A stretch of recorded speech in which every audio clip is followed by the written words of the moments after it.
안녕하세요, 케이크입니다. 드디어 마지막 디비전 NFC 이스트, 그리고 그 중에서도 뉴욕 자이언츠 프리뷰를 진행해 보도록 하겠습니다. 뉴욕 자이언츠 굉장히 힘든 시간, 하드타임을 겪고 있는 팀인데 이번 오프시즌 어떤 변화들이 있었는지 한번 살펴보도록 하겠습니다. 일단 제일 큰 변화는 버팔로 빌스의 오펜시브 코디네이터였던 브라이언 데이볼이 뉴욕 자이언츠의 헤드코치로 합류하게 되었습니다. 브라이언 데이볼은 버팔로에서 굉장히 화끈한 패싱 어택을 보여주면서 리그의 트렌드를 이끌고 있는 코치 중에 한 명인데, 브라이언 데이볼이 뉴욕 자이언츠에 오면서 시스템적으로 어떤 변화가 있을까, 그리고 브라이언 데이볼이 뉴욕 자이언츠의 오펜스로는 굉장히 좋은 오펜스를 이끌 수 있을까, 만들어낼 수 있을까, 이런 의문을 많이 갖고 있습니다.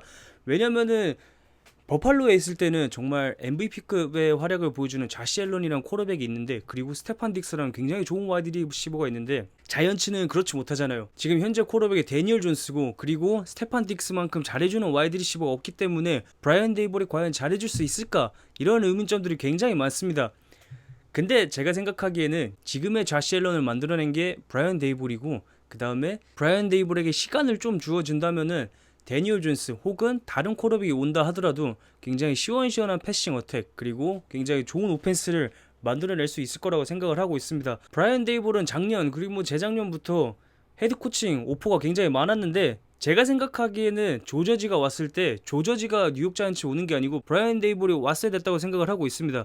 진작에 왔어야 돼요. 사실 조저지가 처음 왔을 때 굉장히 기대하는 부분도 있었거든요. 왜냐면은 스페셜팀 코디네이터였기 때문에 리빌딩 할 때 선수들의 장점들을 잘 이끌어내가지고 좋은 팀을 이끌 수 있지 않을까라는 생각도 해봤는데, 브라이언 데이볼이 훨씬 좋은 코치고, 그리고 전부터 굉장히 많은 러브콜을 받았기 때문에 브라이언 데이볼은 꼭 자이언츠뿐만 아니라 다른 팀에도 벌써 진작에 갔어야 됐다고 생각을 하고 있습니다.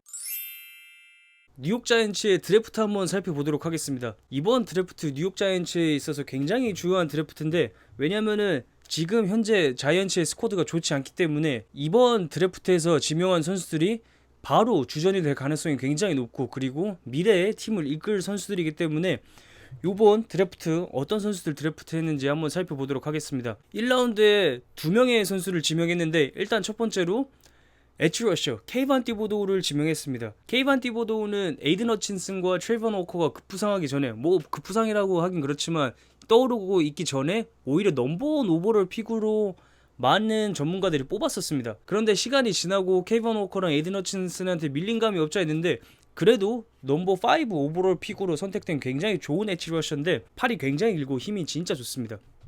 그거를 굉장히 잘 이용한 패스 러싱을 하는데, 일단 팔이 길기 때문에 긴 팔을 이용해서 상대와의 거리를 벌리고, 그 다음에 힘도 좋으니까 거기서 더 밀고 들어가는 그런 패스 러싱을 굉장히 잘하고 많이 사용을 합니다. 하지만 제가 개인적으로 느끼기에 테크닉적인 부분이 좀 아쉽다고 생각을 하는데, 약간 순수하게 힘으로 밀어붙이는 느낌이에요. 하지만 NFL에서는 테크닉적인 면이 부족하면은 순수 힘으로 뚫을 수가 없기 때문에, 이런 테크닉적인 면들만 보완을 하고 익힌다면은 굉장히 좋은 엣지 러셔가 될 수 있을 것 같습니다. 그리고 단점으로 또 한 가지 많이 꼽는 게 이 유연성과 레버리지, 그리고 밴딩이 좀 아쉽다고 해요. 엣지 러셔로서 바깥쪽으로 돌아 들어갈 때 이 허리를 숙여서 들어가거든요. 약간 반 밀러가 정말 잘하는 것 중에 하나인데, 허리를 숙인 다음에 같이 붙어서 이렇게 돌아가는 립무브를 사용할 때도 밴딩이 들어가는데, 그런 밴딩이나 유연성, 그 다음 레버리지도 굉장히 높습니다. 위에 쪽을 미는, 아래쪽을 미는 게 아니고 위에 쪽을 미는 느낌이 강해가지고, 그런 것들만 보완한다면은 워낙 가진 힘이 너무나 좋기 때문에 굉장히 좋은 엣지 러셔가 될 거라고 생각을 하고 있습니다. 띠보도 굉장히 좋은 픽이고, 그 다음에 1라운드 바로 다음 픽 넘버 7 오버롤 픽으로 에반니를 드래프트했습니다. 어마무시한 사이즈를 가지고 있는 선수예요. 진짜 큽니다. 정말 커요. 다른 선수들로 막 다른 선수 이야기를 할 때 굉장히 크다고 말씀드렸는데, 에반 닐은 진짜 커요. 이 전문가들이 평가하기로는 실제 사이즈에 비해 작게 느껴진다고 하는데, 저는 잘 모르겠습니다. 저는 진짜 크게 느껴지고 맘모스 같은 선수라고 생각을 하는데, 힘이 굉장히 좋습니다. 약간 벽 같아요. 이 다른 선수들이 에반 닐과 1대1로 붙었을 때 너무나 작게 느껴집니다. 그리고 트레이반 워커도 에반니를 뚫기 굉장히 힘들었거든요. 왜냐하면 딱 붙었을 때 너무 크니까 사이드로 돌아 나가질 못하니까 트레이반 워커도 굉장히 뚫기 힘들어했었는데, 에반닐이 당연히 사이즈가 너무 크다 보니까 스피드나 순발력은 떨어지는 느낌입니다. 그 스피드와 순발력은 떨어지는데, 그 타이밍을 잘 보다가 그 펀치를 굉장히 적절한 타이밍에 날리는 것 같아요. 예를 들어서 가드 같은 경우는 스냅이 되자마자 바로 붙는 걸 좋아합니다. 하지만 태클들은 뒤로 물으면서 타이밍을 보다가 펀치를 날리는데 에반 닐의 펀치 타이밍이 굉장히 좋습니다.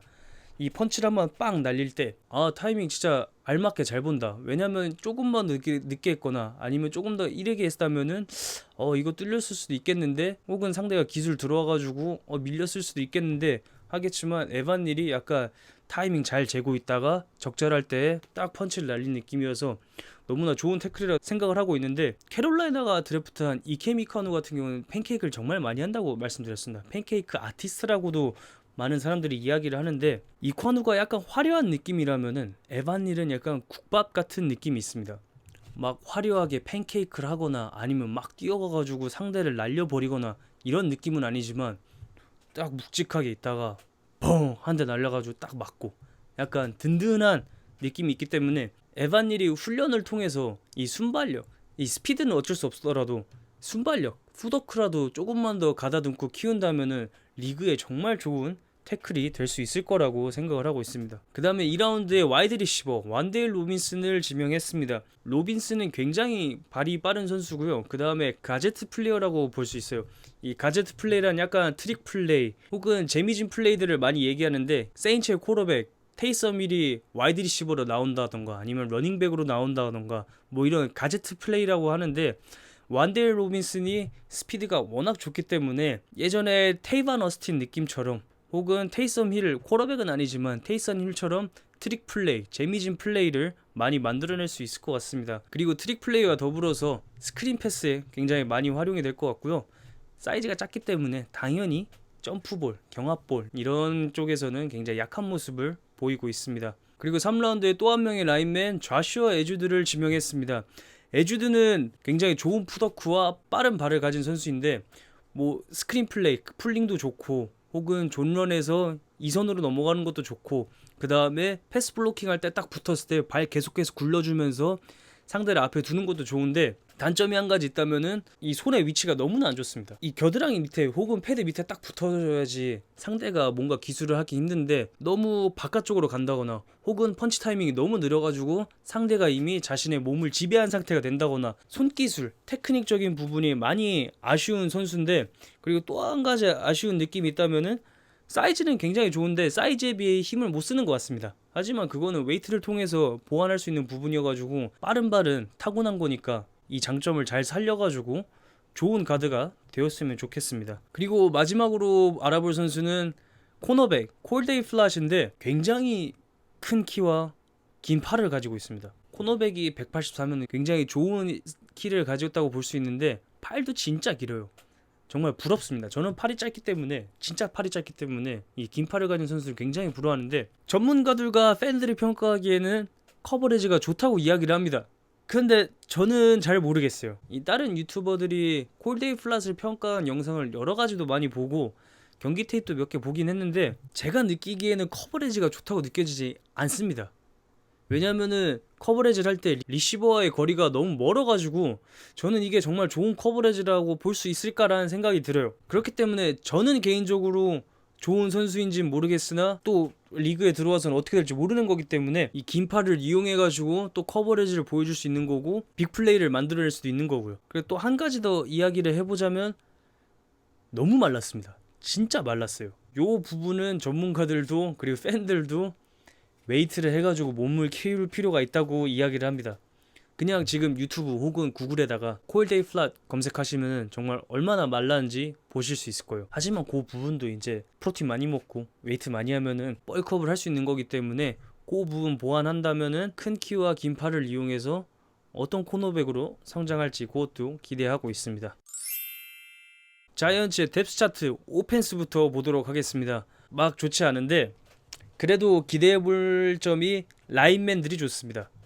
지난 시즌 드래프트한 앤줄 토마스 왼쪽으로 잡아주고 있고, 그 다음에 요번에 새롭게 들어온 에반 닐 라이트 태클을 잡아주고 있기 때문에 양쪽 태클들이 중요하잖아요. 패스 블로킹에서. 그럼 런 게임에서도 당연히 중요합니다. 아무튼 이 좋은 라인맨들 1라운드 굉장히 하이픽으로 데리고 온 이 라인맨들을 주축으로 다른 부분을 채워나가면 너무나 좋을 것 같은데, 일단 세이콘 바클리를 제외하고는 약간 확실한 무기가 없는 느낌이에요. 뭐 케니 갈라데일, 카데리우스 톤이, 뭐 스털링 셰퍼드니 간 것 같고요. 제가 생각하기에 예전에 정말 좋아했었는데 간 느낌이고, 바클리도 있긴 하지만 바클리 역시도 부상을 달고 삽니다. 약간 메카프리 느낌인데 뭐 ACL도 한 번 있었고 햄스트링, 발목도 한 번 돌아갔고요. 부상이 많은 선수인데 바클리가 필드 위에 있다면은 굉장히 좋겠지만 또 한 번 또 부상 당해가지고 빠지게 된다면은 오펜스뿐만 아니라 팀이 전체적으로 내리막길을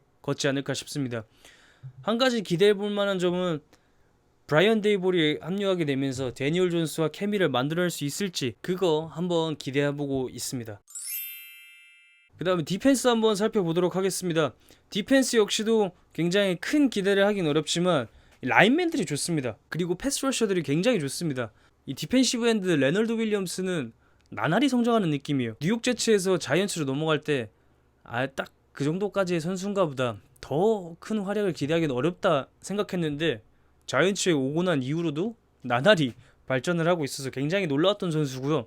너무나 잘해주는 베테랑이고, 아지즈 오줄라리 지난 시즌 색을 8개 기록하면서 정말 좋은 모습을 보여줬는데 지금 현재는 부상자 명단에 올라가 있긴 합니다. 그 다음에 케이반 티보도우가 합류했으니까 이 어린 선수가 얼마나 좋은 모습을 보여줄지, 그리고 공격적인 패스러싱을 디펜스가 보여줄 수 있을지 기대하면 좋을 것 같습니다.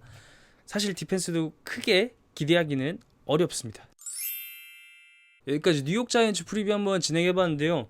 이번에 드래프트한 선수들 주목하면 진짜 좋을 것 같고, 그 다음에 양쪽 태클들 앤드류 토마스랑 에반 닐의 활약 기대해보면 좋을 것 같습니다. 감사합니다. 아디오스.